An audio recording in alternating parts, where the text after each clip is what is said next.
43, 1440, and arresting you on suspicion of improper use of the Electronic Communications Network under Section 127 Communications Act, okay? So you do not have to say anything that may harm your defence if you do not mention one question, something which you later on in court. Anything you do say may be given evidence. Do you understand that? So I'm actually being arrested? You're going to be arrested, okay? Right. So you got to the police station. Right. You, okay, this is in relation to some comments that you've made on a Facebook page. Okay? Oh, really? Oh, it's a Facebook crime, is it? Okay. Right. So we need to ask you some questions about that. Right. Have you got anything in your pockets? I've got my keys. I've got... No, that's about it, I think. Keys. So, anyone who's been arrested, we can search them under Section 32 of the Police and Criminal Act. Right. That's dangerous items. I mean, you said I was going to be arrested under some what information? I'm going to be arrested for posting on Facebook. Some comments that are offensive, obscene, and people have made a complaint about that, and it's. And can you tell me what this comment was? Okay, well we'll do that when we interview. All right. And so, what am I going to be locked up for the night, or? Before I ask you any questions about what's going on today, I have to caution you, which is just your rights, which is you do not have to say anything. It may harm your defence if you do not mention one question, something which you later on in court, anything you do say may be given. What are you here for today? Physically, I'm just standing here. Okay. Why here of all places? I know you don't live nearby. But this is an abortion centre.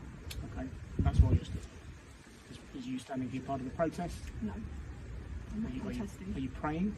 I might be praying in my head out loud. So I'll ask you once more, will you voluntarily come with us now to the police station for me to ask you some questions about today and other days where there are allegations that you've broken public spaces protection order? If I've got a choice, then no.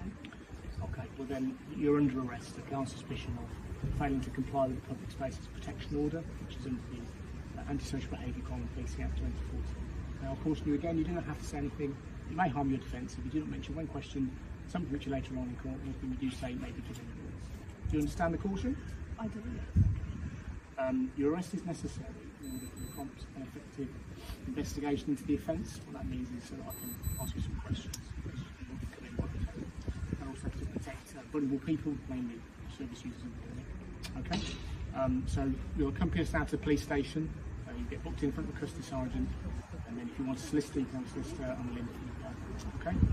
I don't intend to handcuff you, but obviously my colleague will search you because you're going to get to a police car and make sure you don't have anything that will harm us or okay? What did you empty my pocket? No, I'll do it. I'll start the water and I'll tell you what to do. Actually,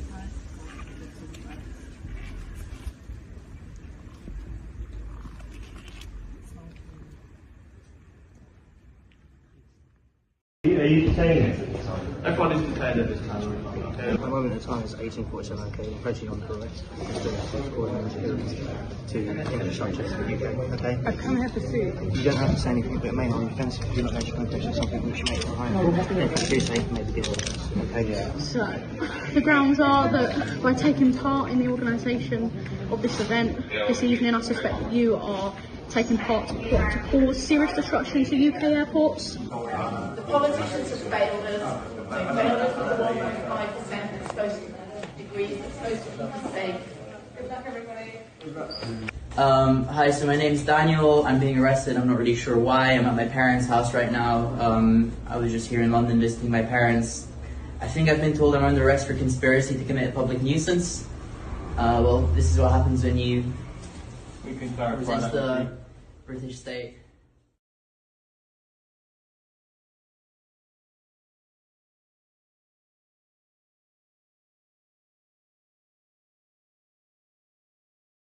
In the last few minutes, a 28-year-old man has been jailed for 20 months in Leeds for stirring up religious hatred online during the riots across the country over the last week. Sky's Becky Cottrell is at Leeds Crown Court for us this afternoon. And Becky, this all relates to posts by Jordan Parler on Facebook. Yeah, essentially he was telling people on Facebook to go and attack a hotel in Leeds housing asylum seekers. He didn't actually take part in that action. We understand he was at home with an injured foot, but it was his messages online that were seen by his friends and other people they shared those posts with that were at the root of his sentencing today. Just let me read you some of the stuff he'd posted. He said, "Every man and his dog should smash," expletive, "out of Britannia Hotel." He also said that asylum seekers are here given a life of Riley off the tax us hard-working people earn when it could be put to better use. Come here with no work visa, no trade to their name, and sit and doss. Now, the hotel he was telling people to target had already been targeted by protesters, so he was essentially fanning the flames of that violence. And we know that people were throwing stones at the hotel. They smashed one of the windows. And it wasn't just the residents, the asylum seekers in the hotel who were scared, it was the staff too. And the judge said that he should have known that that was going to happen when he did this. Now, he later said to police that it was a moment of foolishness, but he was still very forthright in saying that he had done this because of the anger he felt towards asylum seekers. His mother submitted a note to the court saying we could only speculate that he has been caught up and swept away by emotions circulating around the country. Well, the reason that this sentencing has happened so quickly is exactly because of those emotions that she was referring to in her statement to the judge. The higher-ups will want to discourage anyone from coming out to the streets this weekend and in the coming weeks and taking part in more violence, and that is why they are processing these cases so quickly. This man was only convicted this week. In terms of the turnaround time for a sentencing, that is extremely quick for the British courts, but it's all about sending out a message that anyone encouraging or taking part in violence will face the full force of the law. My name is Richard Thomas Medhurst. I'm an internationally accredited journalist from the United Kingdom.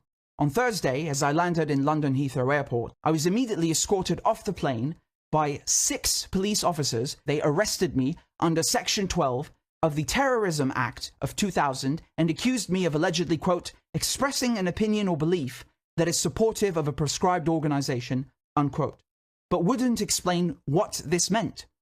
So I was taken to an adjacent room, patted down, my phone confiscated. I was not allowed to inform my family. All of my journalistic equipment and devices were seized.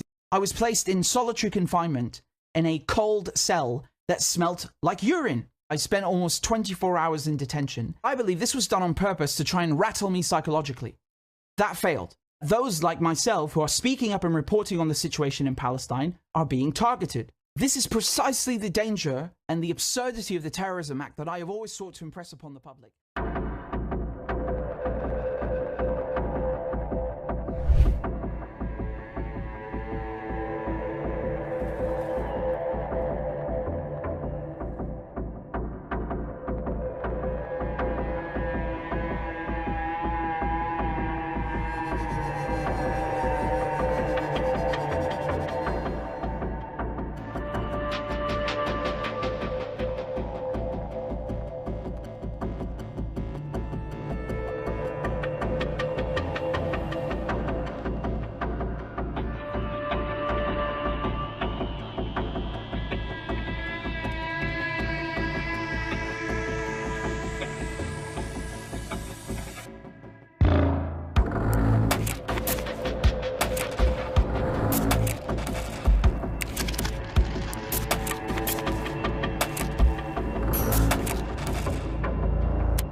search warrant is related to concerns apparently the U.S. government has about violations of the Foreign Agent Registration Act. I will tell you right now, I am not in violation of the Foreign Agent Registration Act. I have not done anything that would do it, and hopefully by executing the search warrant and taking the materials that they did, they will rapidly reach that conclusion. I will say that things like this have a chilling effect on free speech. There's no doubt that I'm being targeted because of statements I've made about U.S. policy in Ukraine. I'm being targeted because I have made an effort to try and improve relations between the United States and Russia, to try to bring about arms control, to bring about peace. Apparently somebody in the U.S. government takes umbrage at this, so they executed a search warrant. The FBI was extraordinarily professional. I have no complaints against the personnel that did this. I do have complaints against the personnel that caused this to happen. This has a chilling impact on free speech. The idea that you have a free speech right in America when you execute it in a manner that the U.S. government takes exception to, and they launch a search warrant, that is an intimidation factor. I can say that I am not intimidated, and I will continue to speak out, and I will continue to do what I do, because that's my responsibility as an American citizen, and I will continue to operate in that manner.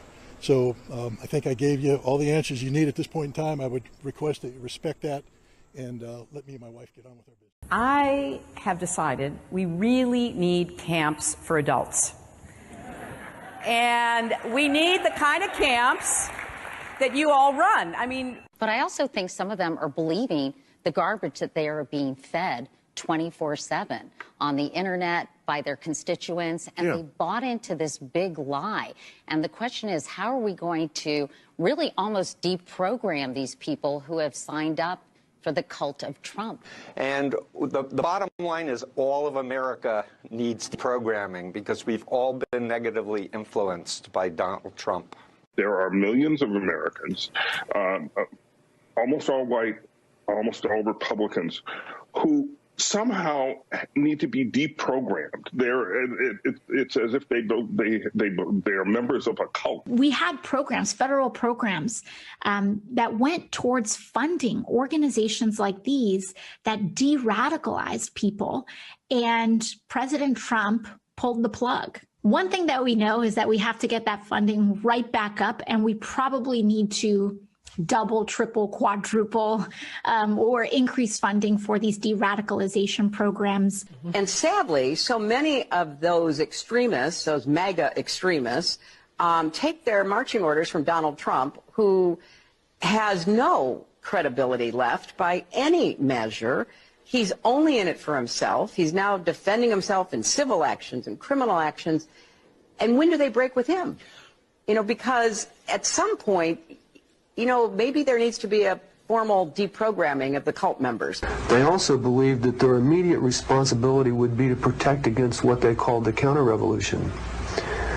And they felt that this counter-revolution could best be guarded against by creating and establishing re-education centers in the Southwest, where we would take all the people who needed to be re-educated into the new way of thinking and teach them how things were going to be. I ask, well, what is going to happen to those people that we can't re-educate, that are die-hard capitalists? And the reply was that they'd have to be eliminated. And when I pursued this further, they estimated that they would have to eliminate 25 million people in these re-education centers. And when I say eliminate, I mean kill. So I have the solution. Every study published in the last 5 years, when you look at vaccine refusers, I'm not talking about, well, hesitants, most of them we can talk into coming to terms, but refusers. We'll just get rid of all the whites in the United States. Guess who wants to get vaccinated the most? Immigrants. Quite honestly, you know, the health sector doesn't know what to do, because this is now first and foremost a political problem. And what I've said to the Biden administration is the health sector can't solve this on its own. We're going to have to bring in Homeland Security, the Commerce Department, Justice Department to help us understand how to do this. And I've said the same I met with Dr. Tedros last month in Geneva, WHO, the Director General, to say, I don't know that the World Health Organization can solve this on our own. We need the other United Nations agencies, NATO. This is a security problem because it's no longer a theoretical construct or some arcane academic exercise. 200,000 Americans died because of anti-vaccine aggression, anti-science aggression.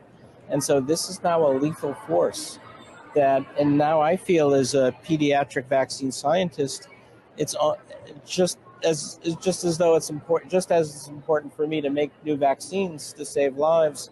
The other side of saving lives is countering this anti-vaccine aggression.